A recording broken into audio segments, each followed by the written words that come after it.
Right now, the whole global AI boom, it kind of feels a lot like standing on a dusty sidewalk. Yeah. And you're just watching this billionaire speed by an incredibly shiny experimental sports car. Right. It's fast, it's flashy, but you definitely don't have the keys. Exactly. I mean, the whole conversation right now is just dominated by venture capitalists, massive data centers, and, multi-billion-dollar valuations. It just feels highly exclusive. It does. And honestly, it creates a massive disconnect. Mhm. We are constantly analyzing the macroeconomic impacts of these models, but that high-level perspective completely misses what is actually happening on the ground. Which is why today's deep dive is so refreshing. We are looking at a translated transcript from a Swahili tech show called TechKijanja. It's a great source. It really is. And the insight here, it just flips that entire Silicon Valley narrative on its head.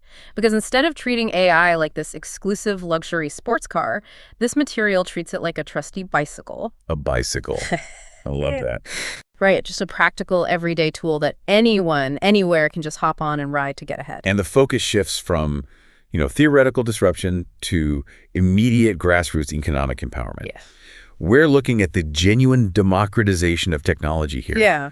The material grounds us in the reality of people who, just 6 months ago, might have been taking out mobile data loans just to get online. Wow, right. And today, they are dramatically upgrading their financial situations using these exact same AI models. So our mission today, for you listening, is to unpack 5 highly practical, tangible ways that people are monetizing AI. And get this, without a university degree, Right. without a high-end laptop, and with zero startup capital. The barrier to entry is literally just a standard smartphone, a basic internet connection, and, curiosity. Which is incredible. And the progression of these methods is what makes them so compelling to me. They start with the absolute lowest hanging fruit, so solving immediate localized communication bottlenecks. Yeah. And then they scale up to creating standalone digital products. So let's just dive right into that first method, which is local business content. Yeah. Think about it. When you walk down a busy street in any neighborhood, you see hair salons, independent hardware stores, local restaurants. Sure. And these business owners are physically exhausted just running their daily operations. They know they need a digital presence on platforms like Instagram or WhatsApp to survive, but they obviously don't have a marketing team. Right. The bottleneck isn't a lack of desire. It is a lack of time and cognitive bandwidth. Exactly. Because sitting down to write an engaging paragraph about, say, a weekend sale, that requires switching contexts from physical operations to creative writing. That is a heavy lift for a sole proprietor. So the strategy here is incredibly straightforward. You literally walk up to a local shop owner and you pitch them on managing a whole week's worth of social media posts. Well, a whole week. A whole week. And you charge them just 5,000 Tanzanian shillings. Which, to put that in perspective for you, that is a microtransaction. It is an entirely negligible expense for the business owner. Yeah, it's basically nothing. Right, so it removes almost all financial friction from the pitch. You secure their agreement, you go home, you open an AI model on your phone, and you generate highly targeted, localized content in minutes. So efficient. It really is. And the math works out beautifully. If you scale that up to just 10 local clients, you are pulling in 50,000 shillings a month. You are essentially doing corporate-level social media management, but from your couch in your sweatpants. And you're solving a very real problem for them. But the second method, it moves from solving a local marketing bottleneck to addressing a massive structural gap in global communication. Translation services. Exactly, translation. And the language barrier is just staggering when you look at the numbers. Swahili has over 200 million speakers. It's huge. It's a massive, highly active demographic. Yet, if you look at crucial business documents, agricultural guides, tech manuals, or, educational content, it is overwhelmingly produced in English. And the mechanism of translation has fundamentally changed here. We are no longer talking about the painstaking process of going word by word with a physical dictionary. Oh, that would take forever. Or even using older, clunky translation software that loses all the contextual meaning. Because AI processes the semantic meaning of entire paragraphs instantly. But wait, let me play devil's advocate here for a second. Go for it. If AI is so lightning fast and accessible on literally any smartphone, why wouldn't an international NGO or even that local salon owner we just talked about simply open a model and do the translation or write the captions themselves? It's a fair question. Why pay an intermediary to do it? Well, the underlying mechanism there is human behavior. specifically the friction of adoption.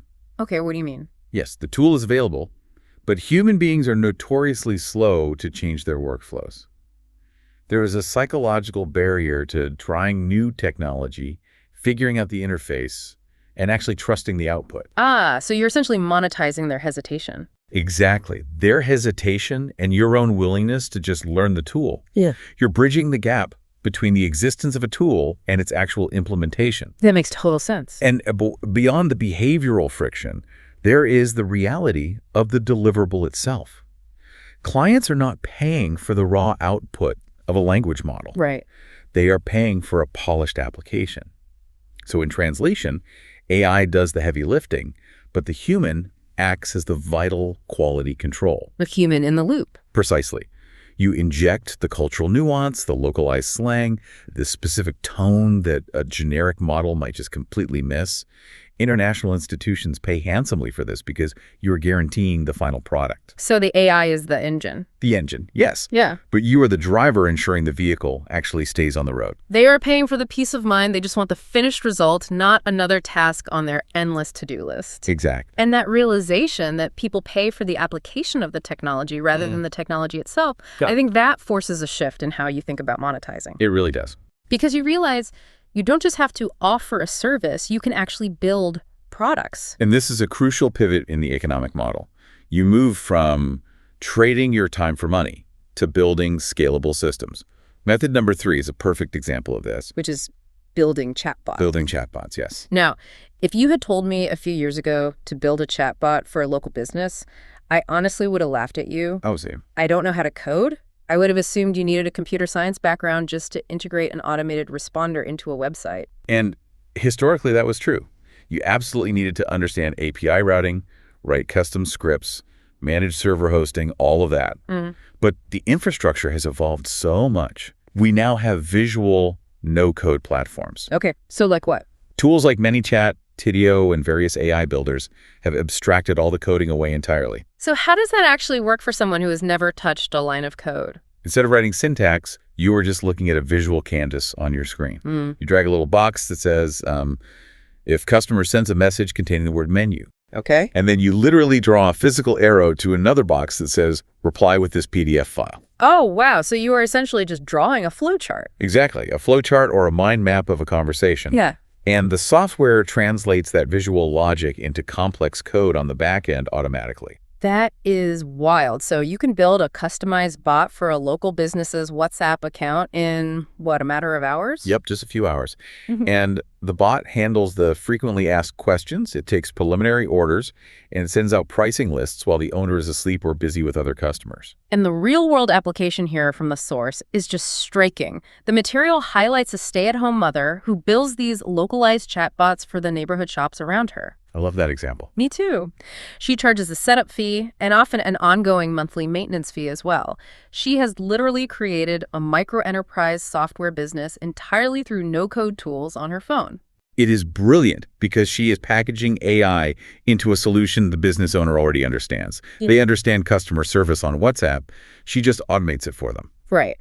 But wait, if you are spending hours tweaking a chatbot to ensure it responds perfectly, you are basically just refining a very specific set of AI instructions, right? Yes, that is exactly what you're doing. Which raises a bigger question. Why bother building the whole bot infrastructure if you can just sell those optimized instructions directly? And that brings us to the fourth method, which is the prompt economy. Okay.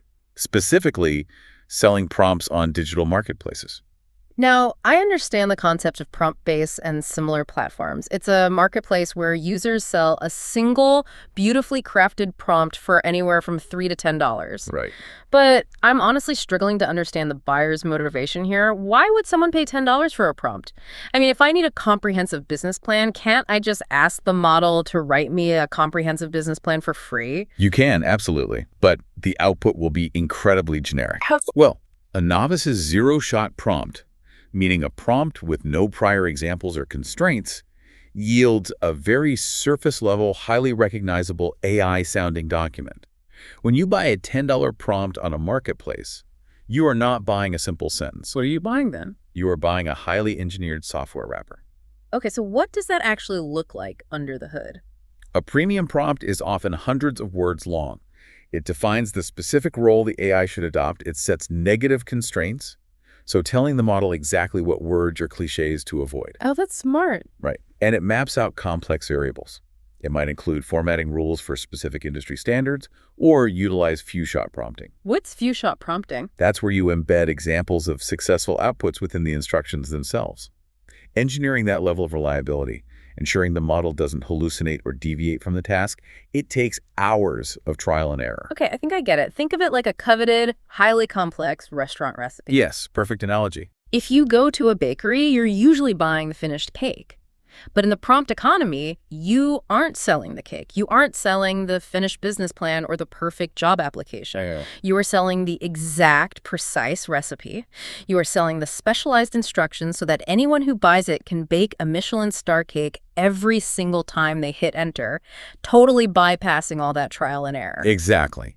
It is pure scalability. You spend 2 days engineering the perfect prompt architecture for, say, a specific legal contract or a specialized marketing funnel. Yeah. You list it once, and it can be purchased by hundreds of different users globally. And once you understand how to navigate these visual interfaces, how to write these highly structured recipes, and how to apply them to local economies, you unlock what is basically the ultimate evolution of this ecosystem. Method number 5. Method number 5, becoming an AI educator. This is the natural progression of any emerging technology.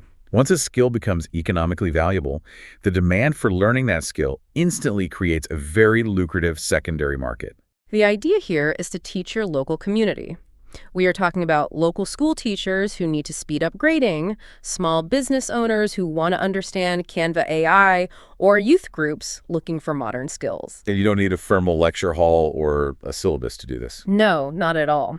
You can monetize this knowledge through a private WhatsApp group with a small entry fee, or short-form videos on TikTok or YouTube supported by ad revenue, or even community workshops. There's a fantastic meta layer to this entire concept, too. Oh, the TechKijanja show itself. Precisely.